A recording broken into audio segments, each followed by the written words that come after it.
This is News 2 Now at 10. It is a surprising claim from Tennessee Speaker of the House. A law he wanted to pass during the August special session would have kept an 18-year-old Belmont student, Jillian Ludwig, alive. But it's more complicated than that. News 2's Adam Mincer breaks it down and shares why. Speaker Cameron Sexton says the bill never made it to the governor's desk. Days after Jillian Ludwig was shot in the head while walking in an Edge Hill park, House Speaker Cameron Sexton was asked this on the Matt Murphy Show. You're saying if the Senate had been willing to take up some of the legislation the House passed in the special session, that Taylor might have been in jail or incarcerated in a mental health facility. Correct.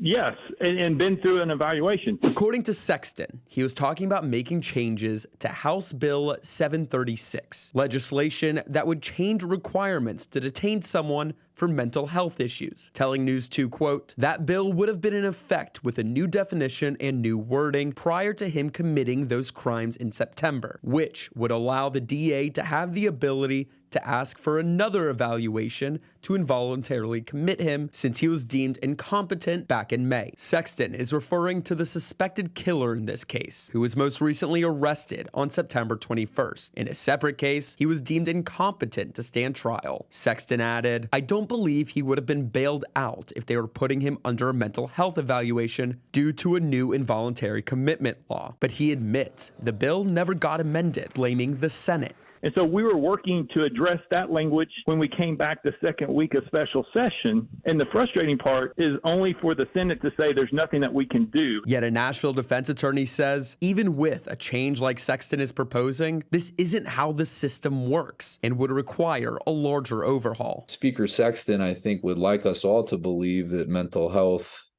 some kind of action on mental health, targeting the people who are coming through the criminal justice system would keep our streets safer, when in reality, it's the fact that we're swimming in a sea of guns. That attorney also explains a bill like what Sexton is proposing would give the DA's office a lot of power and the ability to commit someone whether they're innocent or not.